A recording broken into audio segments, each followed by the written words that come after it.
بسم اللہ الرحمن الرحیم۔ میرا نام مس فرزانہ ہے اور میں کلاس 9 اور میٹرک کی اردو پڑھاتی ہوں۔ اور سب سے پہلے ہم جو ہے آپ کو یہ بتائیں گے کہ ہم نے بہت ساری چیزیں جو ابھی تک پڑھ لی ہیں، ان میں کچھ چیزیں ایسی ہیں جو کہ آپ کو بتانی ضروری ہیں۔ تو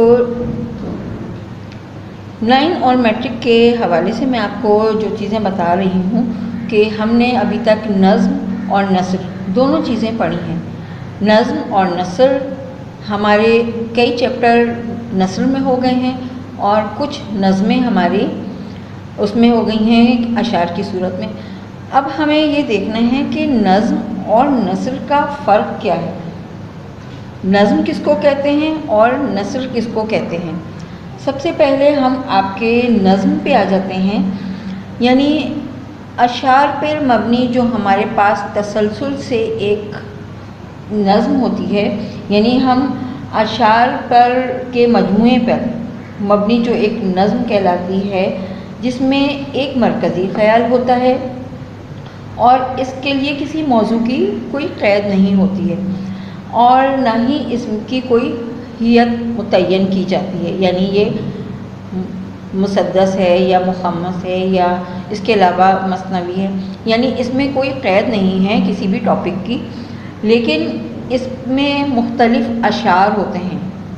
مختلف اشعار یعنی دو مصروں کی صورت میں اشعار ہوتے ہیں جو کہ ایک نظم کی صورت اختیار کر جاتے ہیں، یعنی وہ ہماری نظم کہلاتی ہے۔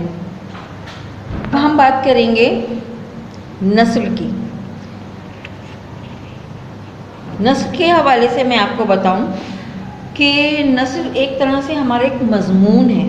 دیکھا جائے تو کسی بھی چیز کو ہم تفصیل سے جب بیان کرتے ہیں تو وہ ہماری نثر کہلاتی ہے، یعنی ہم اپنے خیالات اور جذبات کو، نثر یعنی وہ صنف ہے جس میں کسی متعین مضمون پر اپنے خیالات اور جذبات اور احساسات کا تحریری اظہار کیا جائے۔ مضمون کے لیے موضوع کی کوئی قید نہیں ہے، دنیا کے ہر معاملے، مسئلے یا موضوع پر مضمون لکھا جا سکتا ہے۔ اچھا، مضمون جب ہم لکھتے ہیں تو اس کے لیے ہمارے پاس ایک ترتیب ہوتی ہے اور اس ترتیب کے حساب سے ہم مضمون لکھتے ہیں۔ جیسے ہمارے پاس کوئی بھی عنوان ہوتا ہے، ہم اس عنوان کے لحاظ سے اس کو جو ہے مینیج کر رہے ہوتے ہیں۔ سب سے پہلے زیر بحث مسئلے کا تعارف، یعنی جو مضمون ہے سب سے پہلے اس کا تعارف ہوگا۔ اس کے بعد نمبر 2 ہے حمایت یا مخالفت میں دلائل، یعنی اگر پازیٹیو میں ہے تو اس کے بارے میں ہمیں مختلف دلائل دینے ہیں، یا نیگیٹو میں ہوتا ہے تو ہمیں مختلف دلائل دینے ہوتے ہیں۔ اس کے بعد نمبر 3 پہ ہمارے پاس آ جاتا ہے نتیجہ، یعنی ہر مضمون کے لیے نظم و ضبط، توازن اور تناسب ضروری ہے۔ نتیجہ ہر مضمون کے نظم و ضبط اور توازن اور تناسب کے لیے ضروری ہے، کیونکہ ہم بعض دفعہ دیکھیں مضمون کا جب ہم اختتام کر رہے ہوتے ہیں تو بعض دفعہ ہم کوئی نصیحت بھی کر رہے ہوتے ہیں، بعض دفعہ کچھ ایسے الفاظ ہوتے ہیں جو کہ ہم دعا کی صورت میں استعمال کر رہے ہوتے ہیں، اور بہت ساری دفعہ ایسا ہوتا ہے جو کہ ہم کسی اگر شخصیت کے بارے میں لکھ رہے ہوتے ہیں تو اس کی جو اس کی تدفین کے، اس کی موت کے حوالے سے مختلف چیزیں ہم لکھ رہے ہوتے ہیں کہ ان کا انجام کیا ہوگا۔ ٹھیک ہے، اب ہمارا یہ نظم اور نثر کا فرق واضح ہوا۔ اب ہم نظم اور غزل کے فرق کو واضح کریں گے کہ نظم اور غزل کا فرق کیا ہے۔ اچھا، اب غزل کا جو وہ ہے، غزل جو ہے عربی زبان کا لفظ ہے اور اس کے لغوی معنی حسن و عشق کی باتیں کرنا اور عورتوں سے باتیں کرنا ہے۔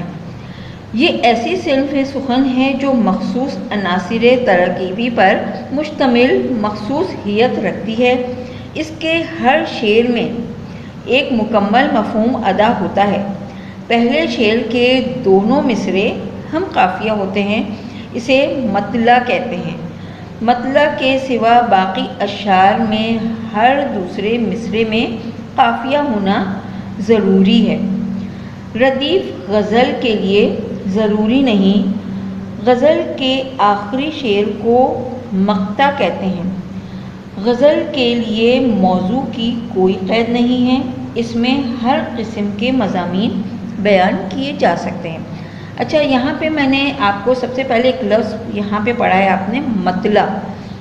مطلع کا مطلب ہے آغاز، یعنی غزل کا آغاز، یعنی جو ہمارے پاس پہلا جو شعر ہوتا ہے اس شعر کو ہم مطلع کہتے ہیں، یعنی ہماری غزل شروع ہو رہی ہے تو اس کا مطلع جو ہے وہ پہلا شعر ہوگا، ٹھیک ہے۔ اس کے بعد ہم باقی اشعار جتنے بھی ہیں اشعار پڑھیں گے۔ جب ہمارا لاسٹ والا آخر کا جو شعر ہے وہ ہمارا مقطع کہلاتا ہے۔ مقطع میں یہ ہوتا ہے کہ یہ غزل کا آخری شعر ہوتا ہے اور اس کا مطلب ہوتا ہے کہ اب ہماری یہ غزل جو ہے وہ ختم ہو رہی ہے، اور اس کے آخری شعر میں اکثر ایسا ہوتا ہے کہ جو شاعر ہیں وہ اپنے نام کا ایک حصہ اس میں ایڈ کر دیتے ہیں، یعنی شامل کر لیتے ہیں، یعنی تخلص کی صورت میں۔ یعنی غزل کا آخری جو شعر ہے وہ مقطع کہلاتا ہے، یعنی اختتام کہلاتا ہے، اور اس کے آخر میں شاعر جو ہے اپنے نام کا ایک لفظ، یعنی اپنے نام کا ایک حصہ شامل کرتے ہیں جو کہ تخلص کہلاتا ہے۔ اچھا، اب آپ نے غزل کا بھی آپ نے دیکھ لیا، نظم اور غزل کا فرق کیا ہے۔ اس کے بعد اب ہمارے پاس ابھی آپ نے مختلف جو سبق پڑھے اس میں ایک سبق تھا آپ کا بوڑھی کاکی۔ بوڑھی کاکی جو ہے منشی پریم چند نے جو ہے وہ یہ سبق لکھا تھا، اور یہ سبق جو ہے وہ ہمارا افسانہ ہے۔ افسانہ جو ہے وہ اس کی کیا تعریف ہے وہ میں آپ کو تھوڑا سا اس کے بارے میں بھی سمجھا دیتی ہوں۔ افسانہ جس کو شارٹ اسٹوری بھی کہا جاتا ہے، یعنی مختصر کہانی بھی کہا جاتا ہے، اس سے مراد نثر میں ایک مختصر سادہ قصہ ہے جس میں زندگی کے ایک پہلو کو بے نقاب کیا گیا ہے۔ اردو میں مختصر افسانہ انگریزی زبان کے ادب کے وسیلے سے آیا ہے، یعنی انگریزوں کے ادب سے یہ افسانہ جو ہے یہ ہمارے اس میں شامل ہوا ہے۔